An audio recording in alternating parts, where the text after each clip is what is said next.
वृश्चिक राशि वालों, मौके तो नए नए मिलेंगे, अवसर भी मिलेंगे, आपको प्रोग्रेस भी दिखाई देगा, लेकिन कुछ दिन मीठे कुछ दिन खट्टे बीतेंगे। पिपरमिंट की तरह, जैसे पिपरमिंट होती है उसका टेस्ट जैसे कहीं मीठा कहीं खट्टा होता है, लेकिन पिपरमिंट खाने का बड़ा मज़ा आता है। इसी तरह आपके दिन बीतने वाले हैं वृश्चिक राशि वालों, जानिए। नमस्कार, मैं अमित त्रिवेदी, ज्योतिषाचार्य। वृश्चिक राशि वालों, गुरु ग्रह अपनी वक्री चाल चल रहे हैं। 9 अक्टूबर 2024 से 4 फरवरी 2025 तक गुरु ग्रह की वक्री चाल रहेगी, यानी कि रेट्रोग्रेड रहेंगे। यह वक्रीपना क्या होता है मैं अति संक्षिप्त में आपको समझाऊंगा, ताकि आगे जो मैं बात कह रहा हूं यह समझने में आपके लिए आसानी हो। ग्रह का वक्री होना मतलब गुरु ग्रह जो है पृथ्वी के अत्यंत नज़दीक आ जाता है। उससे हमें ये आभास होता है कि यह ग्रह वक्री यानी कि पीछे जा रहा है। असल में बात यही है कि ग्रह पृथ्वी के अत्यंत नज़दीक है, तो उसका प्रभाव हम पृथ्वीवासियों के ऊपर अधिक रहेगा। खास करके वृश्चिक राशि वालों, मैंने आपकी राशि चक्र का अभ्यास किया है और आपके लिए क्या संभावनाएं उत्पन्न होगी, कौन से अवसर उत्पन्न होंगे, इसके अनुसंधान में मैंने अभ्यास किया है। क्या ध्यान आपको रखना है, आपके लिए क्या शास्त्रोक्त उपाय कारगर है, इसके अनुसंधान में भी मैंने अच्छी तरह से अभ्यास करके इस वीडियो में मैं माहिती आपको दे रहा हूं। तो यह वीडियो आप पूरा देखिए और आपसे अनुरोध है कि इस चैनल को आप अवश्य सब्सक्राइब कर लीजिए और शेयर कीजिए, लाइक कीजिए और कमेंट बॉक्स में आप जिस भगवान में श्रद्धा रखते हैं उनका जयकारा भी आप लिख दीजिए, ताकि हमारे संबंध मजबूत बनेंगे और भगवान की हम सब के ऊपर कृपा रहेगी। और एक बात, यदि आपको मेरा व्यक्तिगत संपर्क करना है तो नीचे डिस्क्रिप्शन बॉक्स में एक लिंक है, उसके द्वारा भी आप मेरा संपर्क कर सकते हो और यहाँ जो मोबाइल नंबर दिया है उसके द्वारा भी आप मेरा संपर्क कर सकते हो। चलिए आगे बढ़ते हैं मूल विषय की ओर। वृश्चिक राशि वालों, आपको कई प्रकार की अपॉर्चुनिटी प्राप्त होगी, आपको कई प्रकार की अपॉर्चुनिटी दिखने भी लगेगी। आपके मन में बहुत से अलग अलग आइडिया भी जनरेट होंगे। खास करके व्यापार के अनुसंधान में, प्रोग्रेस के अनुसंधान में आपके मन में बहुत आइडिया जनरेट होंगे, लेकिन आपको अपॉर्चुनिटी को साकार करने में अधिक समय लगेगा। एकदम से बातें निकल करके नहीं आएगी, एकदम से आपको परिणाम प्राप्त नहीं होंगे, थोड़ा समय लगेगा, आपको थोड़ी धीरज भी रखनी होगी। 20 अक्टूबर के बाद आपके लिए प्रवास की संभावना है और यह जो प्रवास है यह प्रवास धार्मिक प्रवास हो सकता है। किसी देवी माता के मंदिर के और आपका प्रयाण हो सकता है, इसी अनुसंधान में यात्रा हो सकती है। और साथ ही आपके मन में विदेश घूमने के भी विचार आकार लेते रहेंगे। इसी प्रकार की योजनाएं भी आपके घर परिवार में बनती रहेगी। इसके अनुसंधान में आप प्लानिंग भी करेंगे।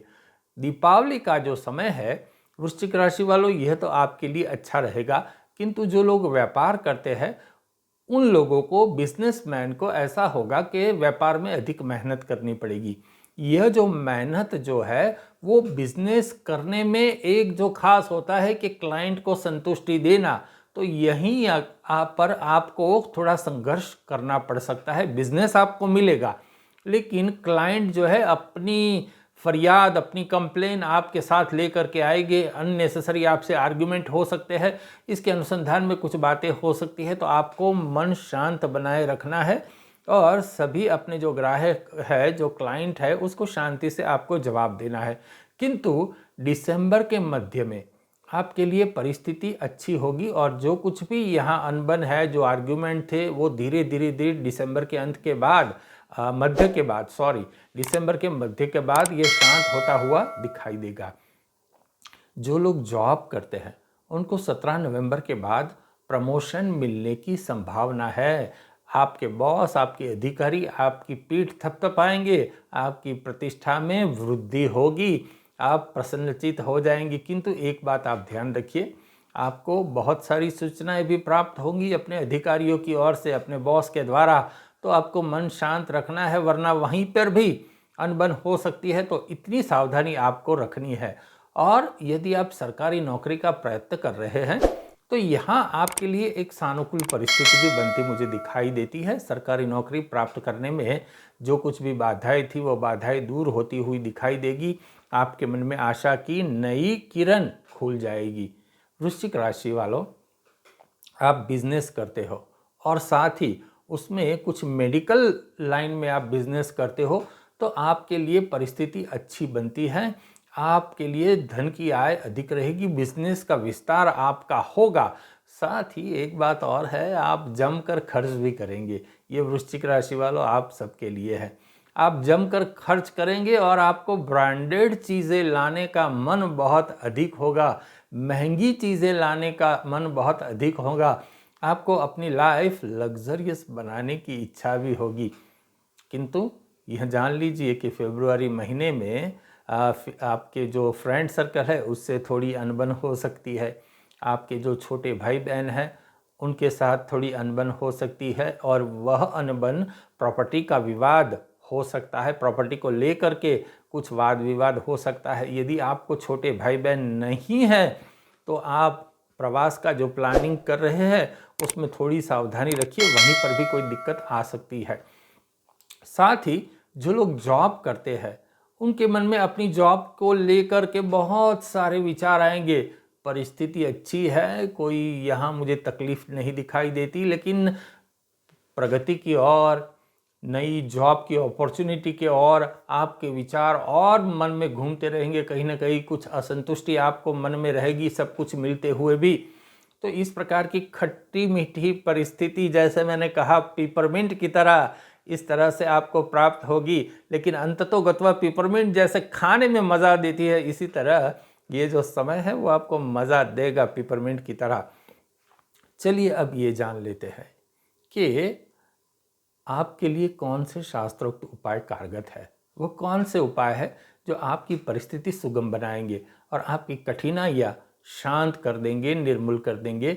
ऐसी शक्ति हमारे शास्त्र के उपाय में है। मैं इसके अनुसंधान में आपको जानकारी देने जा रहा हूँ, किंतु यहाँ मैं आपको पुनः अनुरोध करूँगा, कृपया यह चैनल आप सब्सक्राइब कर लीजिए। आगे आपको बहुत अवनवी जानकारी, शास्त्रोक्त माहिती प्राप्त होने वाली है। और साथ ही जैसे मैंने कहा कि डिस्क्रिप्शन बॉक्स में लिंक है, उसके द्वारा आप मेरा व्यक्तिगत संपर्क भी कर सकते हो और यहाँ दिया हुआ जो मोबाइल नंबर है उसके द्वारा भी आप मेरा संपर्क कर सकते हैं। चलिए आगे बढ़ते हैं। क्या शास्त्रोक्त उपाय करना चाहिए वृश्चिक राशि वालों?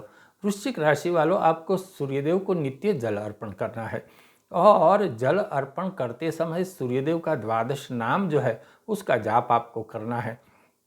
साथ ही सूर्यदेव को 2 हाथ नमस्कार करके आप उनको यह प्रार्थना अवश्य कर दीजिए कि हे सूर्यदेव, आप परम पिता परमेश्वर है। परम पिता शब्द आपको अवश्य यूज़ करना है। आप परम पिता परमेश्वर है, मैं आपका बालक हूँ। जैसे आपने कर्ण की सहायता की थी ऐसे ही आप मेरी भी सहायता कीजिए। ये प्रार्थना आपको अवश्य करनी है। और घर के ड्राइंग रूम में आपको सफ़ेद पुष्प रखना है। घर का जो ड्राइंग रूम होता है या फिर कहीं पर भी आपको सफ़ेद पुष्प रखना है, जिसकी ऑरा आपके घर में शांति और प्रगति जो है वो फैला देगी चारों तरफ। नित्य पंचाक्षर स्तोत्र का भी आपको पाठ करना है। शिव जी का पंचाक्षर स्तोत्र है, जगतगुरु शंकराचार्य जी ने रचा हुआ। इसका आप अवश्य जाप कीजिए, मन में गान कीजिए या थोड़े जोर से भी इसका गान कीजिए। साथ ही घर में यदि पुरानी चीज़ें आपने संभाल के रखी है, ऐसा होता है ना कि कुछ चीज़ हम संभाल के रखते हैं और मन में विचार होता है कि कहीं ना कहीं ये कभी न कभी काम में आएगी, किंतु सालों हो गए कभी काम में नहीं आई। तो कृपया करके ऐसी चीज़ें आप निकाल दीजिए। पुराने वस्त्र यदि है तो पुराने वस्त्र भी निकाल दीजिए। और साथ ही पुराने जूते चप्पल है तो पुराने जूते चप्पल भी आप निकाल दो, और वो भी शनिवार के दिन निकाल दो। साथ ही कुछ पुराने जूते चप्पल है वो कभी कभी आप यूज़ में लेते हो तो उसको साफ कर दो, पॉलिश करके अप टू डेट करके फिर उसको रखो। इस प्रकार से आप ये कुछ प्रक्रिया कीजिए, आपको सहायता प्राप्त होगी। परमात्मा आपके ऊपर कृपा बरसाएंगे और आपके काम बनने लगेंगे। चलिए नमस्कार।